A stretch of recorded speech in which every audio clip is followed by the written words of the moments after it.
Your conscious mind, as you go to sleep, is capable of impressing your great I Am upon your subconscious mind, which is a sliver of the one all-creating subconscious mind. This one mind never sleeps because it is infinite and therefore everywhere and in everything, and it is always in the process of creating and manifesting.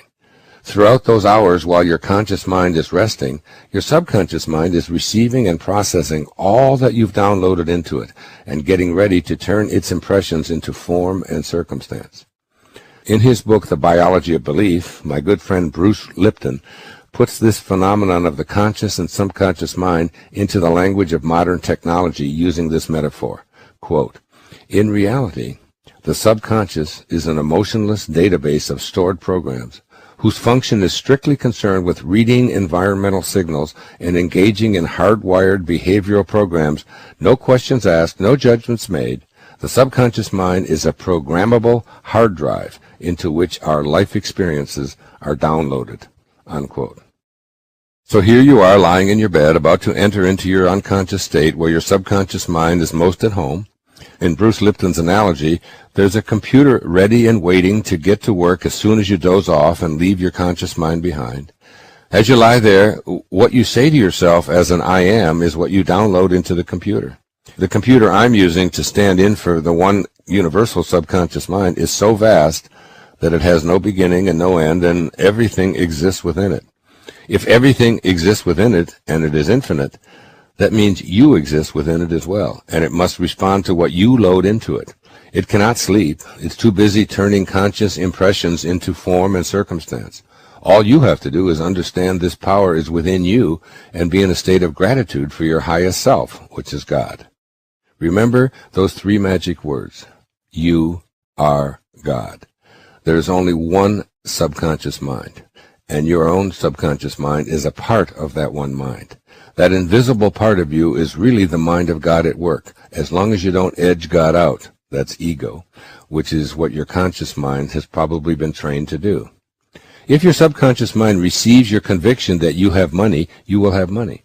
If it receives the conviction that I am happy, I am healthy, I am content, I am love, I am wise, or any other statement downloaded with conviction, the subconscious mind will bring it into your physical reality.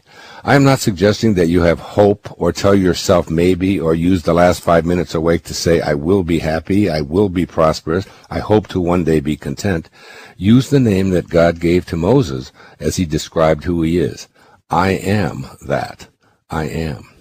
This is where faith plays a decisive role. You must extinguish any thought that being one with God is impossible. That is the false self at work. The contaminated personal subconscious that receives toxic self-limiting ideas and turns them into your unfulfilled reality. You are one with the one universal subconscious mind of God that never sleeps and works for you while your conscious mind slumbers. You want it to work for you, using what you downloaded into it, even as you are in deep sleep. While you sleep, your subconscious mind works. One of my spiritual teachers, Omram Mikhail Ivanov, the Bulgarian mystic philosopher and one of the founders of the Universal White Brotherhood, has this to say about your preparation for sleep and what transpires while you sleep. Quote, "It is the experiences of the last minutes before you go to sleep that are more important, more significant than anything that happened during the day." Unquote. He speaks eloquently on the importance of entering the subconscious mind with a purity of spirit, because each night we die, and if we don't know how to prepare for our nightly death, we will be prepared for our true departure to the other world. Quote, "Take care, therefore," he urges us, "never to go to sleep with negative thoughts in your mind, for they will destroy all the good you may have gained during the day." Unquote.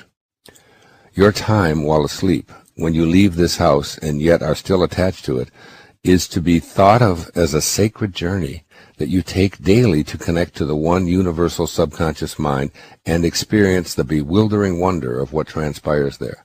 Once again, Ivanov tells us, quote, "Before going to sleep, you must get ready as though for a sacred pilgrimage. Never go to bed with a negative thought in your head, for it will wreak havoc in your subconscious." Unquote. In those 8 or so hours that you are embedded in your subconscious mind, you receive instruction. The feelings you brought to your sleep time will be expressed tomorrow and in all of your tomorrows.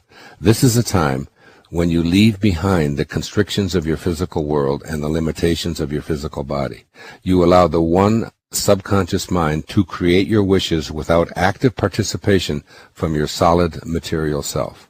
I cannot describe to you precisely how your subconscious mind works while you sleep, nor can anyone give you this kind of detail. As Neville puts it so succinctly, quote, "The subconscious receives impressions only through the feelings of man, and in a way known only to itself, gives these impressions form and expression," unquote. Who can describe the intricacies of a caterpillar weaving its own chrysalis and then emerging as a beautiful butterfly? It is a mystery known only to the one mind, as is how a subconscious impression turns into a hardened fact. But you can be cognizant of the many mysterious things you do while asleep, all the while believing them to be true and experiencing them in your body, even though you are unconscious. I only ask you to enjoy the mysterious and know that it is full of potential. Wallow in it, and when you do, you open yourself up to infinite possibilities. Line by Albert Einstein when he was talking to his students about trying to solve mathematical problems and equations. He said, "You can't ever solve a problem with the same mind that created it." It's what they call sometimes in management circles thinking outside of the dots or outside of the box, getting out of your comfort zone, getting out of looking at things the way you've always looked at them, and having a different kind of an awareness. I came across this quote not too long ago. "Moving away the clouds does not make the sunshine. It merely reveals what was hidden all along." The sunshine, the sun is always there. And you don't make it shine by just taking things away. There's something inside all of us that is hidden. And it's the ability to, I call it rewriting our agreement with reality. It requires a new kind of awareness, a willingness, if you will, to see yourself as potentially capable of virtually anything. I've always loved the observation from the New Testament of Jesus, that even the least among you can do all that I have done and even greater things. That within each and every one of us there is this ability to be healers. There's this ability to be able to manifest and attract anything into our lives that we put our attention on. There's this ability to live at such a high level of consciousness that we can transcend our bodies. My internal wiring has always been one of whatever it is that I've got in my life as a problem, that I have to take responsibility for it, but I also have the capacity to be able to change it. And not only to change around what it is that is not working for me, but also to change around what I have been attracting into my life. I think it begins with this whole idea of being inspired. I've always liked that word, inspired, inspiration, because its origin is in spirit. And then the opposite word is being informed. And so when you're in form, in the physical world, when you're in form, you get information. You get lots of information. And this is what we call the information age, right? So there's no shortage of information. They say that on a little chip the size of your thumbnail, we can put the names and addresses of everybody in the United States and Canada on a little chip the size of your thumbnail. That's really more information, I think, than we need. What we are doing is we are moving from the age of information to the age of inspiration, I believe. And as we move into the age of inspiration, where collectively mankind is beginning to have a collective capacity to be able to think thoughts which empower us rather than which weaken us, which, according to Hawkins' research, up until about 1985 or 1986, collectively, mankind's collective thoughts always produced that which weakens us. And now, in the last few years, we have moved above the level where man's collective consciousness is at least at a place where collectively we are empowering ourselves rather than using force. And as we move into the world of inspiration, we have to understand what that means. And Patanjali had a wonderful observation. I wrote about it in Wisdom of the Ages. He said, when you are inspired, that is, in spirit, and remember, it is in the world of spirit, it is in the world of thoughts where we change, where we go to the place where we create anything we want for ourselves in our lives. So that remembering here, the theme is that you can't solve any problem that you might have in your life with the same mind that created it. So you're moving into a place now called spirit. That which is seen hath not come from that which doth appear. We're moving into the world of the invisible now. When you are inspired, and think about the moments in your life when you've had the most inspiration, inspirado. You lose any touch of fatigue. I have gone and been inspired at moments in my life when I have written for almost 24 straight hours without stopping, without eating, without thinking about sleep. I just got into one of those modes, what we call a zone sometimes, where everything just flowed. When you are in that place, you transcend everything. And you don't worry about whether people are going to call you or not call you. You don't worry about your children. You don't worry about being sick. You don't think about the cold that you might have. You don't think about being tired and how much sleep you'll need. When you're inspired, you're in spirit. When you're in spirit, you're connected to your source. And now what you're doing is you're moving out of the mindset of inform or information, which is where all problems occur in the world of the physical, and you're shifting into the world of spirit. We all are nervous sometimes, and we're shy sometimes, and we're afraid sometimes, and we don't take risks sometimes, and we're fearful, and we have to be careful, and those are all, that's what it means to be human. And we try to get as many people as we can on our side. So if we can get ourselves lumped with the majority, then we can feel greater. But every great innovative idea that ever happened started with a minority, started with an individual thinking like that. Will Rogers said one time, if you find yourself on the side of the majority, you better reform. If you're thinking just like everybody else thinks, what have you got to offer?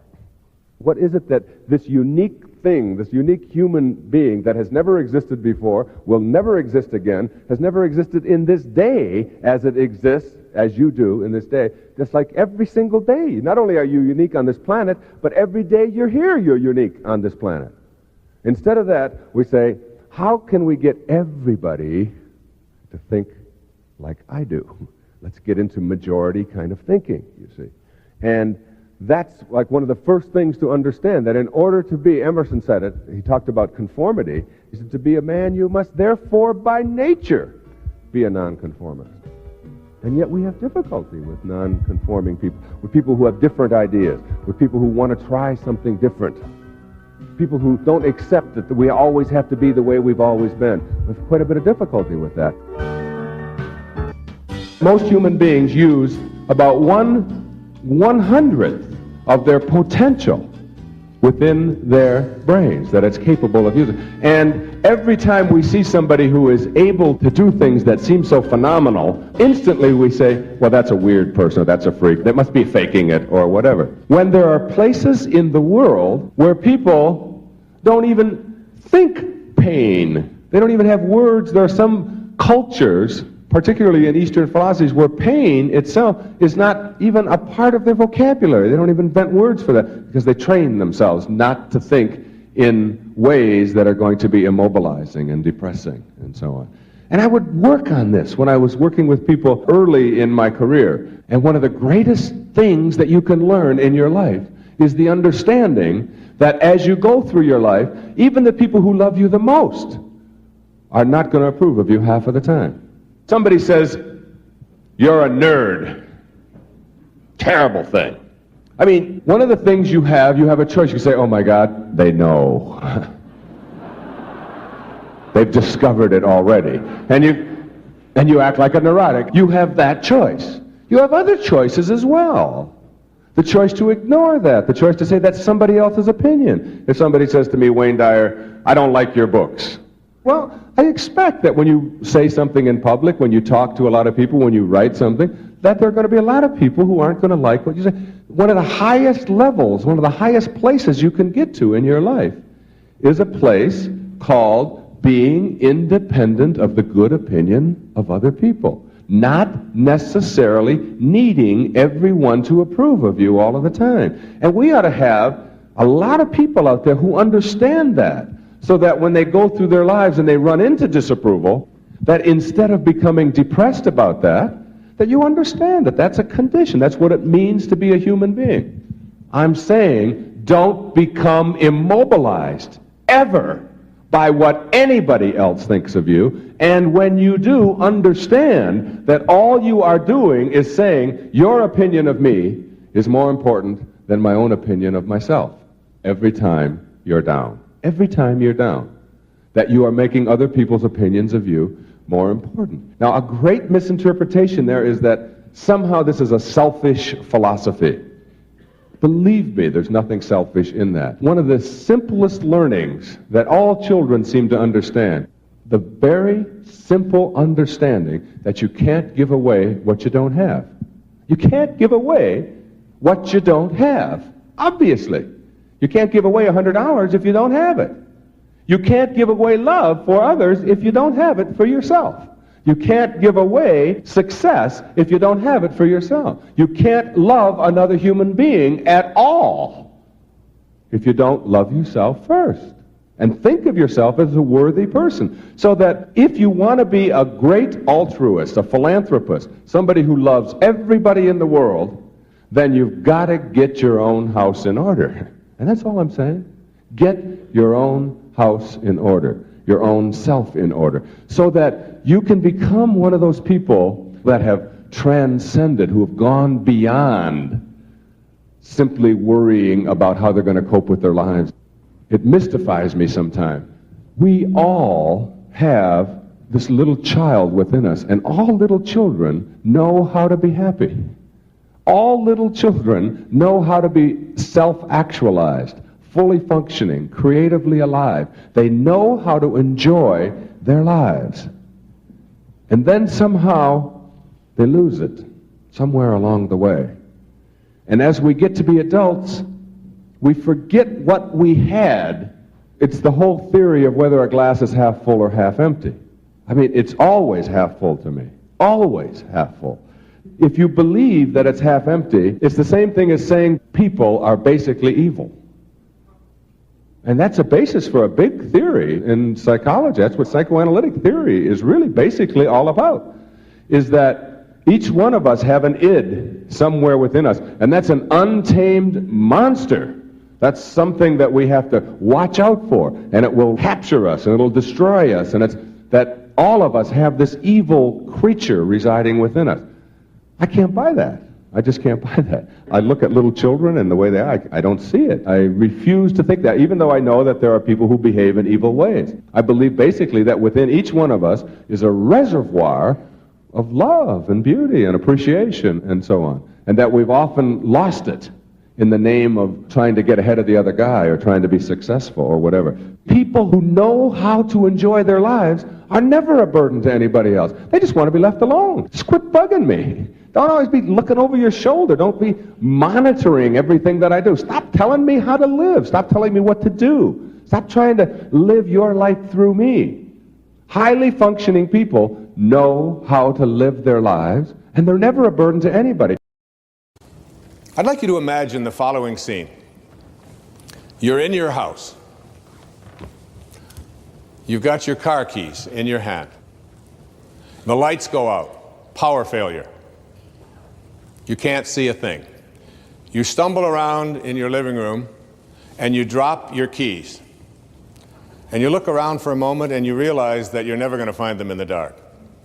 But you look outside and you notice that the street lights are on. So in your mind, a light bulb goes off. I'm not going to sit around here in the dark and grope around looking for my keys when there's a light on outside. I'm going to go out here under the street light and I'm going to look for my keys. Why are you laughing? This makes a lot of sense. So you're out here and you're groping around and you're looking for your keys and you're looking and looking, and your neighbor comes along and says, "What happened, Wayne?" "Well, I dropped my keys." "Oh, well, I'll help you look for them." And the two of us are now down here looking for our keys. And looking, finally he says to me, "Excuse me, but where did you drop your keys?" "Well, I dropped them in the house." He said, "You mean to tell me that you dropped your keys in the house and you're looking for them out here in the streetlight? Doesn't make any sense." And I said, "Well, it doesn't make any sense to grope around in the dark when there's light out here." Now you laugh and you think how silly that is, but isn't that exactly what we do when we have a problem, a difficulty, a struggle that is located inside, and we're looking for the solution outside, someplace outside of ourselves? If you were raised on blame, it is a habit for you to reach for this excuse whenever you wish to explain why something is not working in your life. You can, for instance, blame lack of prosperity on a lot of externals: your culture, the stock market, politicians, your parents, lady luck, the greed of others. You can blame illness on heredity and the flu season and bad luck or the environment. Your sour relationships can be blamed on your partners, their inability to love you, your upbringing, or your parents. Your personality can be blamed on your parents, or your genes, or your childhood, or your siblings, or your birth order. And your physical appearance can be the fault of genetics, the food manufacturers, advertisers, or the polluted environment. This is potentially an endless list. The alternative to blame is self-responsibility, becoming an inner-directed person. You may not have been taught to consider taking responsibility for the events of your life. But if you are unwilling to discontinue the blame game, you will be unable to initiate your sacred quest. When you are inclined to think that someone else is responsible for your circumstances, take an instant to say a prayer of thanks for the lesson. The lesson is to become aware that you are the one who is experiencing the feeling. You can do this the instant that you recognize yourself playing the blame game. Feel thankful toward those you've let anger you. Give inner thanks for the reminder that the feeling you are experiencing is inside you, not outside you. Say to yourself, "I do not want to be right. I want to know the truth. I want my higher self to rule. No one is to blame for how I am feeling. It is my feeling, and I respect that." These kinds of affirmations will lead you to self-reliance and to the way of the sacred quest. Your spiritual soul will then become the guiding light for the remainder of your time in the now here. We are in the midst of enormous individual and global change. I believe that all of us who are living at this time chose to be here, to be a part of these changes, to bring about change, and to transform the world from the old way of life to a more loving and peaceful existence. In the Piscean age, we looked out there for our Savior. Save me, please take care of me. Now we are moving into the Aquarian age, and we are learning to go within to find our Savior. We are the power we have been seeking. We are in charge of our lives. If you are not willing to love yourself today, then you are not going to love yourself tomorrow. Because whatever excuse you have today, you'll still have tomorrow.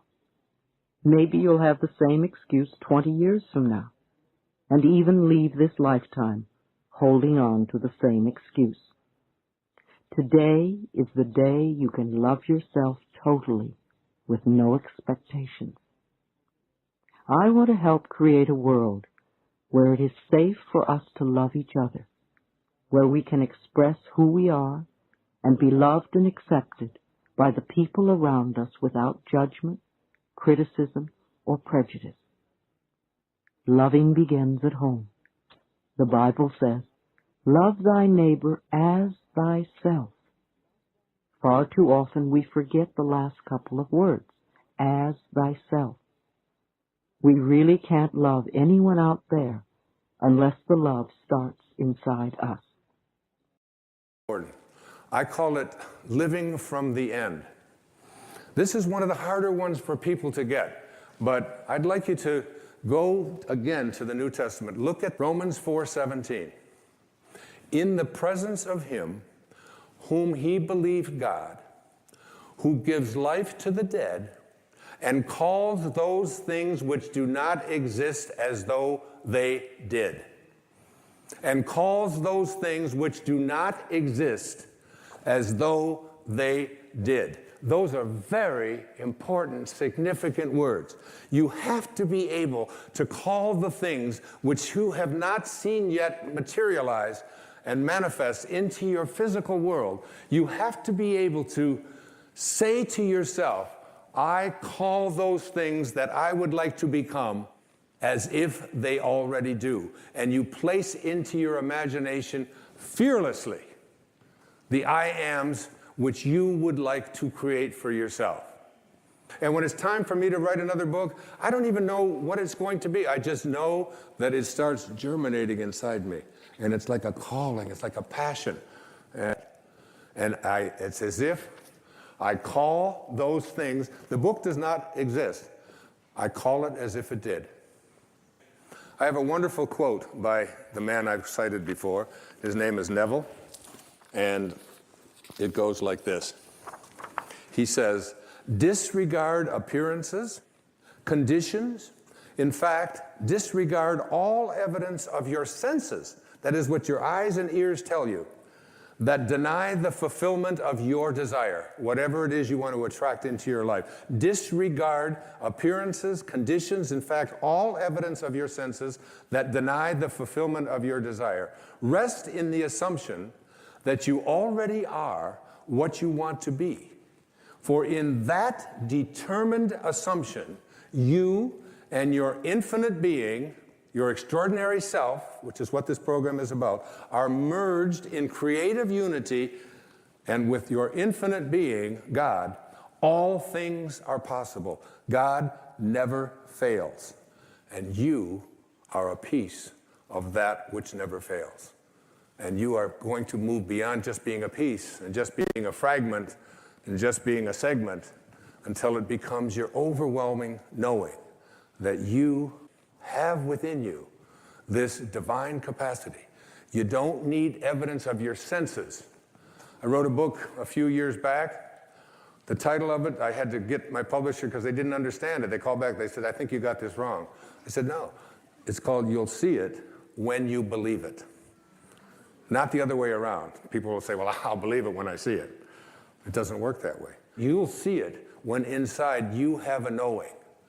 And Neville also said, therefore, to incarnate a new and a greater value of yourself, you must assume that you already are what you want to be, and then live by faith in this assumption. Now, this flies in the face of so much of what you've been told, because you have a tendency to believe that what your eyes and ears tell you is reality. But this is what we know by our senses. Just this little tiny fragment. I can't even get, it's like a millionth of a millimeter. And all that is unknown is in the invisible, in the imagination. And most of our attention is focused on, this is my beliefs and my disbeliefs about what is possible and what isn't possible are here.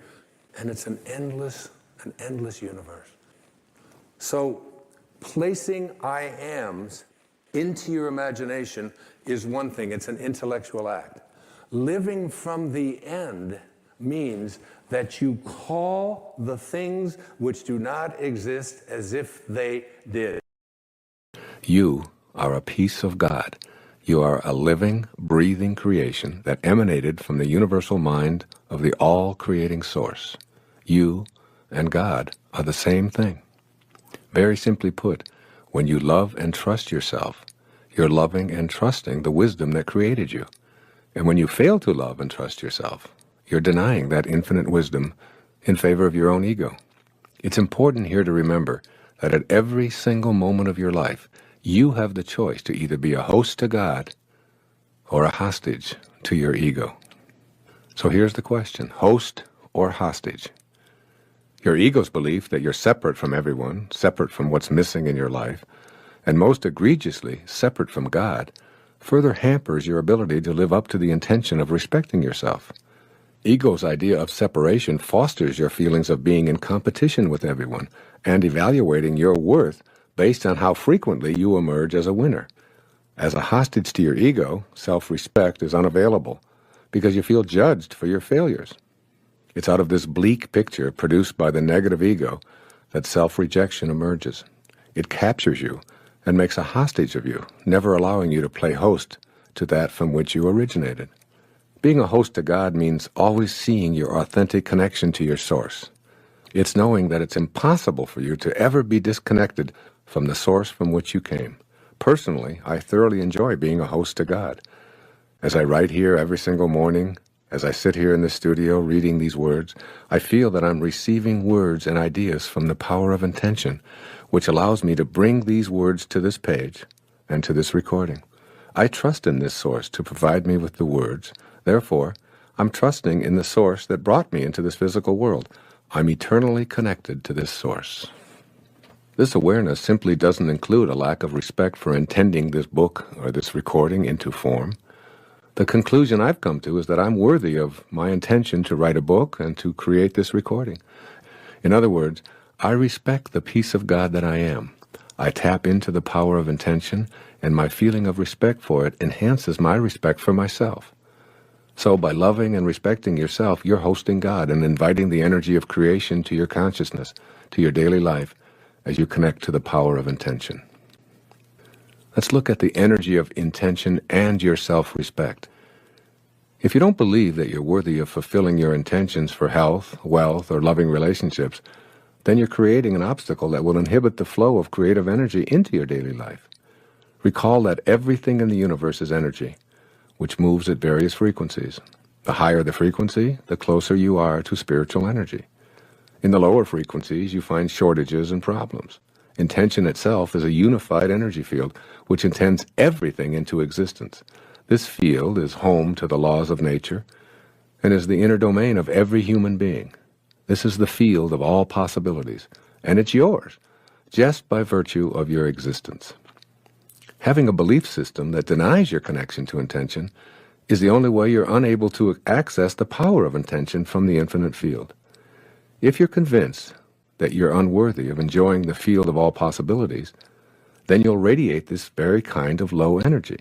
This will, in fact, become your attracted energy pattern, and you'll send messages to the universe that you're unworthy of receiving the unlimited abundance of the originating spirit. Soon you'll act on this inner conviction of self-disrespect. The antidote to this dreary picture is to make an internal commitment to respect yourself and to feel worthy of all that the universe has to offer. If anyone is entitled to success and happiness, everyone is, because everyone is always connected to intention. Simply put, disrespecting yourself is not only disrespecting one of God's greatest creation, it's disrespecting God. When you disrespect your source, you say no to it, and you turn away from the power of intention. This stops the flow of energy that allows you to put your individual unbending intent into practice. All of the positive thinking in the world will do you absolutely no good if those thoughts don't emanate from respect for your connection to intention. The source of your thoughts must be celebrated and loved. And this means having the self-respect that's in harmony with the omniscient source of intelligence. What's the source of your thoughts? Your beingness. Your beingness is the place from which your thoughts and actions come. When you disrespect your being, you set into motion a chain reaction culminating in unfulfilled intentions. What you think of yourself is what you think of the world. How do you see the world you live in? What do you think people in general are really like? Do you believe that evil is triumphing over good? Is the world filled with egocentric, selfish people? Can the little guy ever get ahead? Are government entities and all their representatives corrupt and untrustworthy? Is life unfair? Is it impossible to get ahead if you don't have connections? When you have a gloomy picture of what the world looks like, You're unreceptive to the potential assistance that's there to help you with your own individual intentions. Why would others want to come to your aid when you view them as contemptible? Why would the universal force be attracted to that which repels it? How could a world that's so corrupt ever be of assistance to someone who has noble intentions? The answer to these questions are obvious. You attract into your life what you feel inside. If you feel that you're not worthy of being respected, you attract disrespect. This weak self-respect is the result of an exceptionally rusty link to the field of intention. This link must be cleansed and purified, and that takes place within your own mind. You are not an organism in an environment. You are an environed organism. One of the reasons the idea of being able to manifest is so foreign to most of us is because we have been brought up to believe that as individuals, we are separate from our environment. We think it is our role to dominate it. Armed with this kind of logic, we are diminished in our ability to sense our connection to the environment. This third principle of manifesting begins with the understanding that it is absolutely impossible to describe ourselves as separate from our environment. I am coining a new word for the purpose of articulating this principle. Consider yourself an environed organism. This word signifies that there is absolutely no difference between you and your environment. You are your environment, and even more significantly for the purposes of this tape, your environment is you. Try thinking of the external world, your environment, as your extended body. That is, you are not separate from the external world. In this concept, it is impossible to describe yourself without including your surroundings. In fact, it is not even possible to see or hear yourself as a separate entity apart from your environment. For example, describe yourself walking, just you walking.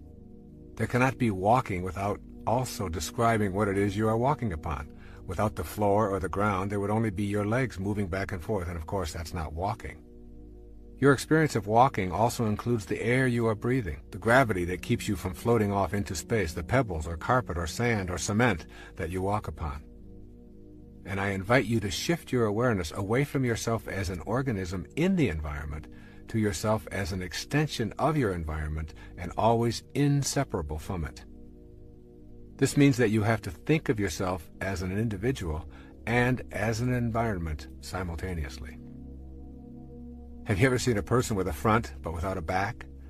Have you ever seen a person with an outside but without an inside? Well, these rhetorical questions are meant to stimulate you to consider how you can be differentiated and undifferentiated at the same time, and why this is important in learning to manifest your life as you choose. The nature of the physical world is essentially that of waves. Each wave of energy that makes up a physical mass has a crest or a peak and a nadir or a valley. These tops and bottoms of the waves are always easy to identify as separate, yet they are always together. You can never ever get a bucket full of peaks and observe them independent of their corresponding valleys. This is the fundamental feature of nature. Your front always has a back, your inside always has an outside. And now you must extend this understanding outward as well. You are distinct, just like the tops of the waves that make up your natural physical self, but you are irrevocably connected to the outer world, just as that bottom of the wave always has a top. When you begin to see this simple truth, mystical experiences of manifesting also open up to you as a genuine possibility. You see, you're either pushing nature around, or you're seeing it as yourself, one or the other. When we think of ourselves as distinct from our environment, we take on a posture of exercising control over it. We destroy forests and swamps and mountains and rivers and wildlife or anything else that obstructs profit and convenience over something we call advancing civilization. We defend these activities without understanding that we are also destroying ourselves. As we have seen, we cannot be described independent of our environment any more than our outside can be described without our inside. When we can respect that which appears to be external to us, we will build to live in harmony with, rather than in control over, our environment. In our personal lives, recognizing nature as ourselves opens up an entirely new world of manifestation. Your new faith will no longer permit you to see anything as separate. The separateness will always be there, just as the peak of the wave is separate from the trough. But they remain inseparable, even while separate. You will have fused the dichotomy that prevents you from putting this connective energy to work. You will begin to view yourself as an organic part of this world, rather than as a separate entity in this world. And then you'll see yourself as an organic part of this world. There's a popular belief that we come into this world. Thus, we are continuously embracing the idea that who we are and where we come from are two different worlds. The essence of the third spiritual principle for manifesting your destiny is that there is no separation, and rather than coming into this world as a construction project, you actually grow out of it. You are a result of what the universe is doing on a conscious level, just as a wave is what the ocean is doing, and a plum is what the plum tree is doing. The intelligence that is you, unseen as it may be, is you in every stage of your creation and life experience, and it is also the same in every other person, as well as in all things in our physical world. Notice that everyone breathes the same air, walks on the same ground, and thinks as an organism just like you. You are indeed connected to all of these beings.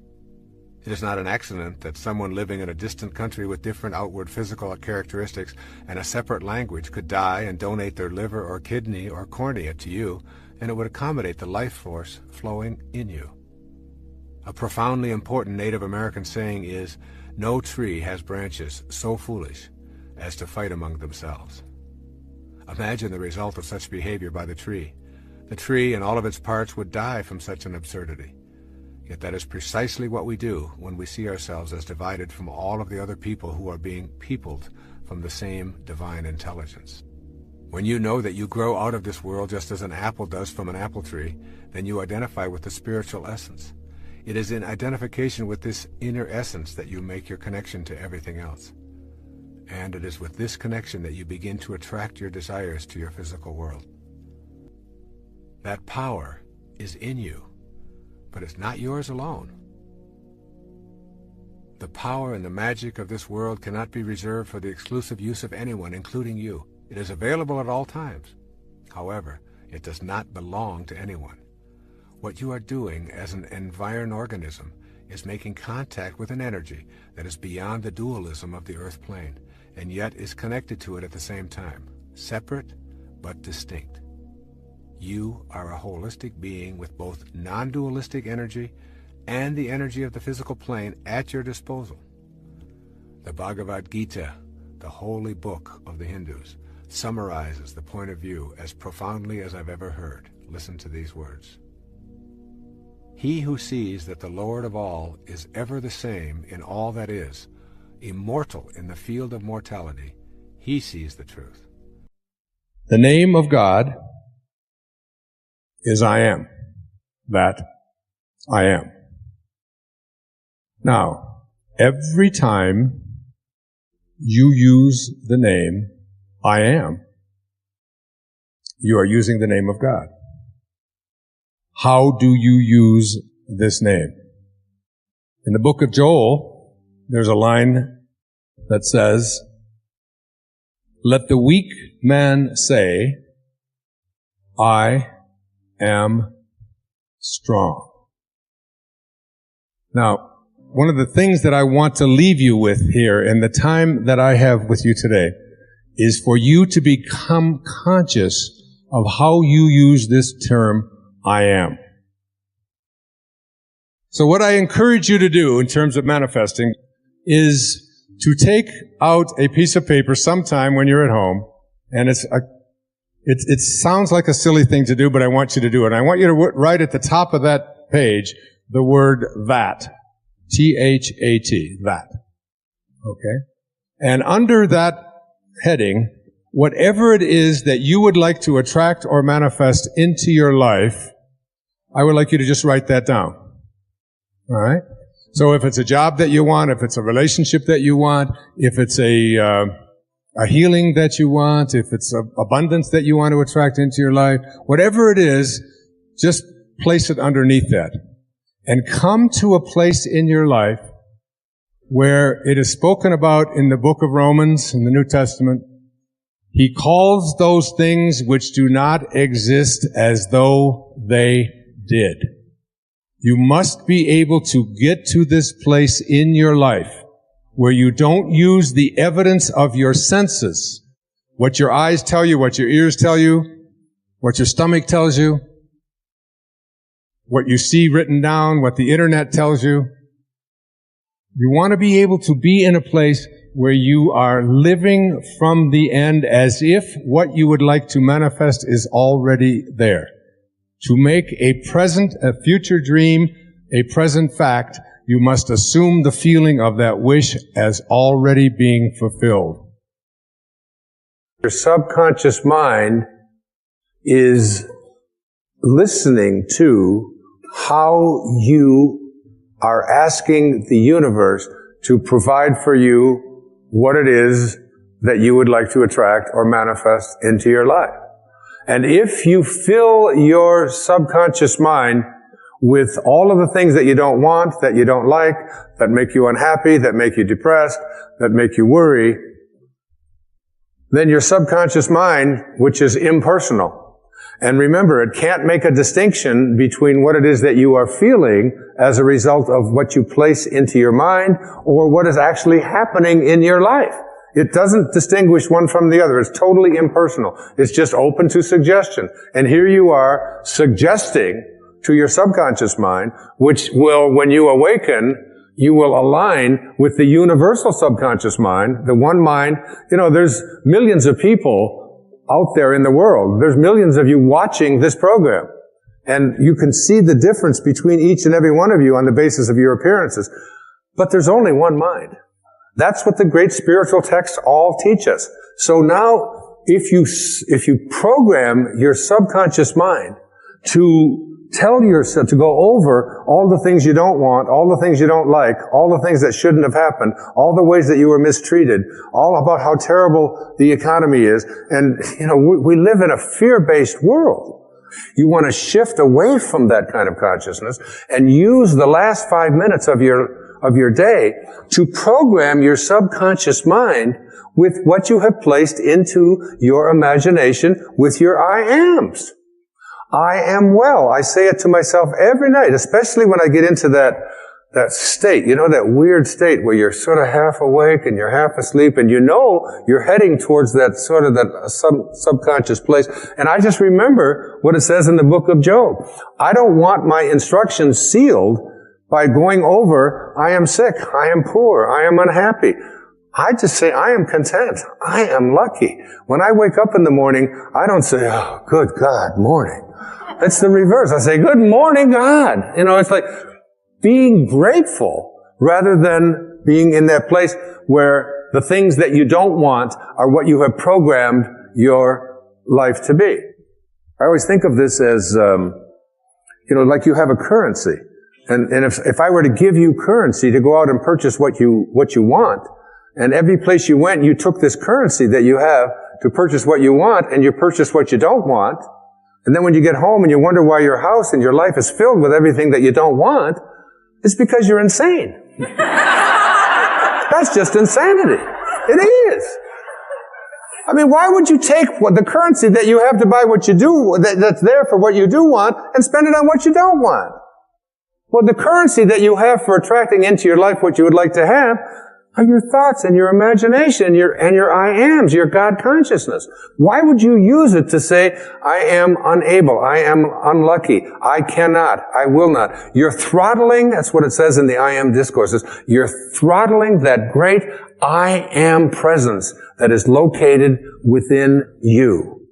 And so, the last 5 minutes of your day, as you're about to marinate for 8 hours in your subconscious mind with your unconscious state, you want to go into that state. Even if your senses tell you, oh, you're just fooling yourself and so on. You don't want to use your senses and the internet and other people's opinions, what you see, what you hear. You want to let go of all of that and recognize that anything that you want to attract or create for yourself in your life begins with what you have placed in your imagination and have assumed the feeling of that wish fulfilled. And now you're going to practice it. Because getting stuff out of your subconscious mind is a big job. It really is. Most people are just not willing to do what it takes. I still can't get the Morse code out of my subconscious mind. I need to have a major deprogramming thing. There's that exit sign. It's always there. But that's just harmless. What isn't harmless is, placing into your subconscious mind all the things that you're reviewing about what you don't like, about what didn't happen, about who mistreated you, about how sad you are, about how this can't happen. You are a creator. Danish theologian Søren Kierkegaard once said, "Once you label me, you negate me. Once you put a label on me, you negate me." And the Tao is filled with that. God, in reading Rumi this last week, I felt like he and Lao Tzu must have been brothers. And then I find out that he was a friend of Shams of Tabriz. That Rumi and Shams and Saint Francis and Lao Tzu and Jesus and Buddha, they're all telling us the same thing. Someone sent me a book that said Jesus and Lao Tzu. And on the left-hand side of the page was all the sayings of Lao Tzu. And on the right-hand side was all the sayings of Jesus. They were almost identical. And Jesus came along 500 years after Lao Tzu. I'm not saying he was plagiarizing, but what I'm saying is that there are eternal truths. So the soul,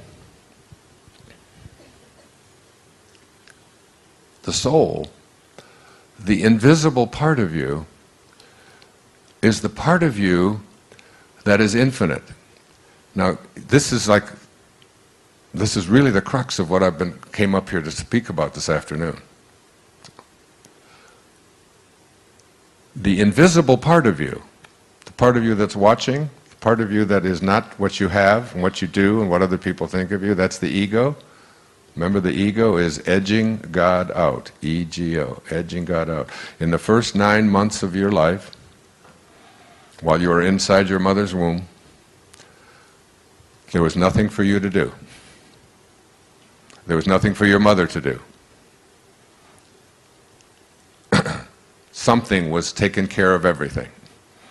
You didn't have to say, "Oh my God, I hope my nose doesn't come in over here in the back of my head, and I hope..." It's like it was all just being taken for you, just being done.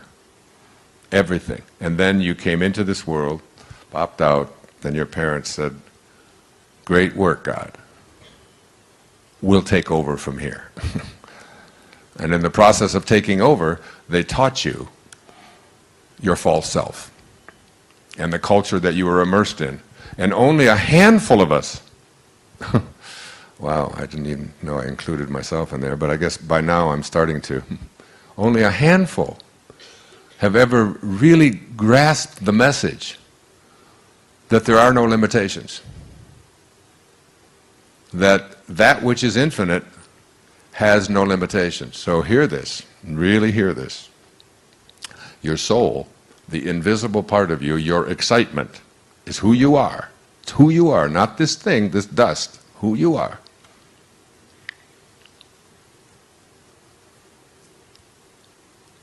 Resists anything that tries to make it finite. What does finite mean? It means it stops someplace. It's finite. This microphone starts here and it ends here. It's like it's finite. This big boat that we're on is finite. The clothes that you wear, the body that you have, it's finite. It begins and it ends. It's finite. The part inside of you that is just occupying this finiteness is infinite. And what does infinite mean? Infinite mean? It means it doesn't stop anyplace. As soon as you stop at some place, it's finite. How are you going to stop your excitement? How are you going to say there, that's it, it doesn't exist anymore? Can't turn it off. It's who you are. And your soul, this is what I wrote. The ideal of the soul, the thing that it asks for, is neither knowledge or light or happiness. The ideal of the soul is space, immensity. The one thing it needs is to be free to expand and to reach out and to embrace the infinite. The ideal of the soul is infinity, because that's what it is. It is miserable when it is circumscribed or restricted. Okay? Once you understand this, see, before I had children, I had 8 theories about how to raise children. Now I have 8 children, no theories. Okay? So, the one thing I've learned as a parent is that nobody likes being told what to do. Have you noticed that, parents? And if you're not parents, have you noticed how you react to your parents when they tell you what to do, or what to be, or how to think, or what you can do, or what you can't do?